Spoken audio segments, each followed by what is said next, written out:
everybody, and welcome to a Jurassic World Camp Cretaceous video, where today we're going to be talking about what was E750, and more importantly, why was E750. If you haven't seen it already, spoiler warning for the rest of this video, as we're going to be talking about what E750 was. And of course, by doing that, we're going to go into other plot-heavy story elements of Camp Cretaceous, and because, you know, the third season just came out, I'm going to be talking about it. So you have been warned. So let's start with the most important question, shall we? And that is, what is E750? Well, if Dr. Wu's little blogs are anything to go about, E750 is the experiment, possibly during the events of Jurassic World, even prior, from taking Indominus Rex and turning it into what Hoskins would say, a smaller, better version that could be used in military purposes. However, it didn't go very right, and for whatever reason, whether it was because they added scorpion DNA, they ended up making the Scorpious Rex that ended up being called Project or E750. And that's why we have E750 everywhere. In my personal opinion, I feel as though, even though it doesn't feel like Camp Cretaceous is at an end because of the way it ended, we'll probably get season 4, I feel as though we're at an end of a chapter in Camp Cretaceous' life. E750 was built up, I think, from the beginning of the first season. And throughout Camp Cretaceous, they've done very clever ways of building up E750 up until its reveal in season 3, where it just sort of walks out of and for the first few episodes of season 3, at the end of them, we see Scorpious Rex, or E750, killing off various dinosaurs, Ceratosaurus being one of them, Moranosaurus being another one, building up more of the suspense, not being able to see it all at once, until eventually in, like, episode 5, or God knows what it is, it kind of just walks out. Like, all this suspense and build-up, like, oh, there it is. Okay, which is strange because a couple of seconds afterwards, we get more of like, oh, what does it look like kind of shots, but we've already just seen it, so anyway. But I think personally, the way it's revealed and built up is probably the strengths of E750 and Camp Cretaceous as a whole. This whole time we've been wondering what this is, and if the plethora of YouTube videos out there haven't told you already that this is, something that the fans are really interested in, well, it is. And throughout Season 3, we find out that Scorpious Rex is poisonous, actually, and it needs anything that attacks or its quills, like the scorpion tail almost. Any of its quills that goes into, it poisons. Now, it almost kills Sammy, and we see it poison a Sinoceratops, which makes it very aggressive. Now, we don't know if its tail, quills can kill dinosaurs, but they definitely give them a green eye. I would assume that it kills it, although it Shreks things, because that's what it looked like it did to Sammy. It Shreked her. It looked like she was going to turn into Princess Fiona. And talking about E750, I have to talk also about the length of Season 3. Now, Season 1 and Season 2, I think, have all been 8 episodes. Season 3 has 10 episodes. Now, the reason it seems quite obvious to me why it is 2 episodes extra is because at episode 8, it seems like it could end. However, due to Universal possibly, or Colin Trevorrow, or somebody who was in the realm of being able to tell, this story or have an influence on the Camp Cretaceous story, episode 9 and 10 are kind of a bit of a waste of time, in my opinion. They do set up a bit more like why, E750 kind of exists with Dr. Wu, and spoilers again, Dr. Wu coming back to the island, and also linking in the timeline from Camp Cretaceous to Fallen Kingdom. Then it's not a waste of time, is it? So the kids were stranded in Jurassic World. 6 months later, Dr. Wu comes back to try and retrieve not the they end up doing it anyway, the Indominus Rex bones or samples, but the main reason it seems that Dr. Wu comes back to Isla Nublar is to retrieve the data on his laptop. And he says this in the season somewhere, in one of those 2 episodes, that he needs that laptop of the data of Scorpious Rex in order to make Indoraptor. And if he doesn't get it, what could take, a couple of months, will end up taking years And through those meddling kids, they end up like smashing the laptop and throwing in a hilarious like, oh look, it got hit the ankylosaur, hey, try and catch it. Yeah. Anyway, it seems like Dr. Wu isn't even going to be able to make Indominus Rex, or sorry, Indoraptor, I should say, for Fallen Kingdom. But he does, because they managed to retrieve the Indominus Rex DNA, and without that, the skeleton at the start of Fallen Kingdom, we wouldn't be able to even have Indoraptor. So the main reason why E750 existed was to speed up the process of the Indoraptor. And if E750 didn't, then we may have not even had the events of Fallen Kingdom at all, because that's set 3 years later after Jurassic World. And that's when Dr. Wu realizes that after making Indoraptor from the remnants of Indominus Rex, that it needs some sort of mother.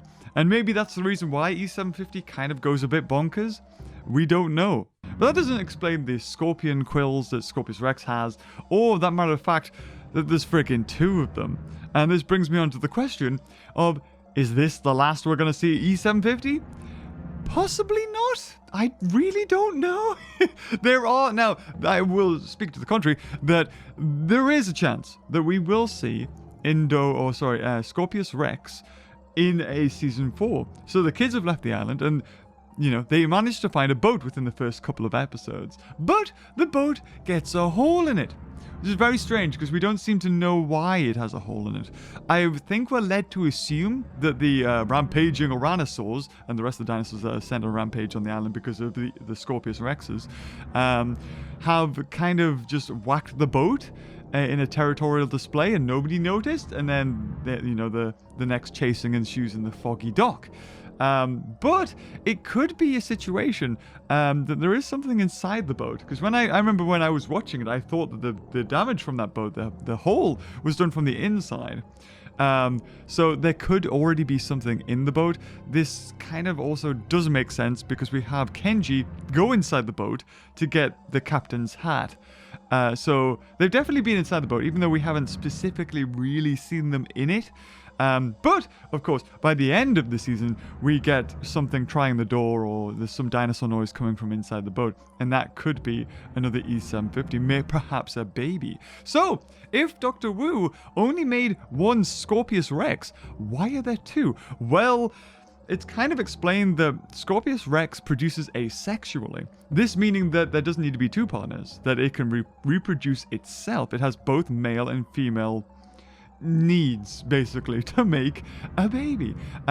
So it could perhaps be a way that as soon as maybe Scorpious Rex left, or we don't really know the time events between, when Scorpious Rex broke out and when the events of, Jurassic Season 3 Camp Cretaceous happened, that Scorpious Rex ended up laying an egg, forgetting about it, because if Indoraptor's anything to go by, it doesn't really have any parental idea. In fact, I'm surprised it even didn't eat the egg, and maybe it did, and that's why there's only 1.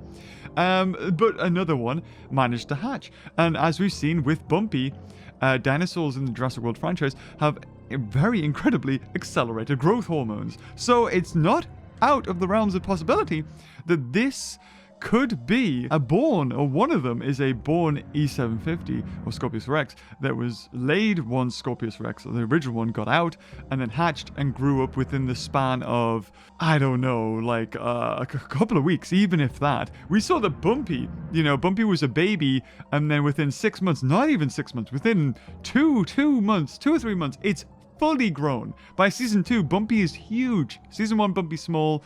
In fact, it's a baby, and within a couple of days, it's it's that big. It's quite massive. It's quite amazing, really, how InGen is able to facilitate this kind of growth hormone. But anyway, could be great in tomatoes. It is possible that E750, or a version of E750, is on the boat. And what's going to happen to them? Well, maybe it attacks them and then they end up like sailing off course, or we don't really know. They haven't really set up too much. There's even a realm of possibility that it's a Spinosaur. Oh, well, not in the boat, obviously, but there is a Spinosaur on the island. As we've seen in Jurassic Park 3, Spinosaurs like to attack boats, which I think was hinted at as to what killed the people with the tour boat company, Dinosaur, in Jurassic Park 3 was a Spinosaur possibly off the coast of Isla Sorna. And, you know, Spinosaur doesn't like boats, and maybe it just attacked that one. Although it would be very strange that it attacked the boat and then didn't attack anyone else, and it just kind of buggered off, possibly. Could it be a case of the boat just banged against the side of the dock because they didn't moor it properly, or God knows what. But in a fitting way, E750, again, ending the way it did, both of them, so they both end up dying, and I thought maybe one would survive, but it's not specifically stated that they're dead. One of them could just be knocked out and then get out of the rubble later. It feels as though it's ran its course. Camp Cretaceous has served its purpose in filling in a few bits. However, they did not go in that frigging kitchen, which is so ludicrous. And guess what? We're not going to look in that freezer. Just not going to look at it. Did that raptor die? I just wanted Ben to just go into the freezer for a second. Maybe, you know, have a homage to the slipping, and then we find out maybe the raptor's there, frozen, or God knows what. It would have just been a nice little, like, oh, so that's what happened to it. I mean, they had a chance. They basically copied shot for shot the kitchen scene from Jurassic Park. Could they not have just told us and given us something of merit or a closure on that raptor? That being said, E750 was created by Dr. Wu to try and make a smaller version of Indominus Rex. It did not go well. It kind of poisoned Dr. Wu, needing an antidote to be created. And without its research, without Dr. Wu, or Dr. Wu really did try to get its data from, you know, his laptop. And with that, Fallen Kingdom, the events of Fallen Kingdom could have happened a lot more quickly. Not only a couple of months, but because of what the kids did, breaking his laptop, it actually took Dr. Wu 3 years. And that's why, like I said, in Fallen Kingdom, it takes 3 years. The events of Fallen Kingdom take place 3 years after Jurassic World. So I think E750, or Scorpious Rex as we can now call it. Can I call it Scorpious Rex, Mattel or Universal? Am I allowed to say it without getting bollocked? Scorpious Rex actually served quite a big purpose in the overall canon, if you want to call it. And if this is even classed as canon, like, kids managed to survive on the island for 6 months, probably beating Eric Kirby. 5-6 kids managed to survive on Isla Nublar for 6 months without any of them dying, and they're fine. However, a single adult, or whenever an adult is on the island, they always die within a couple of days, if not a day, if not the very next hour, they seem to die. But anyway, leave your thoughts. What did you think of E750 with the Scorpious Rex? What do you think of the design anyway? I will admit that I wasn't too sold on it. It kind of looked like a puggy thing. It was a Dimorphodon head. It was a contour head with Dimorphodon features squished. But it kind of lent itself to the weird, like, ooh, this thing doesn't look right. And the way it sort of roared in the night when you first kind of saw it, and it sort of contorted its body. I quite liked that. I wanted them to do more spooky, scary stuff, and they kind of did it where I think it knocked out a couple of characters as soon as it attacked the base camp. And I mean, you know they're not dead, but it's like, oh, one's gone. Oh, they're down as well. Oh, another one's down. There's only 3 left. You know what I mean? But they did what they could. I really would have loved. I mean, they couldn't have done too much because it's a kid. It's a kids program at the end of the day. They don't want to scare kids too much. They kind of did it. But, you know, maybe this is where Indoraptor got his spooky scariness from.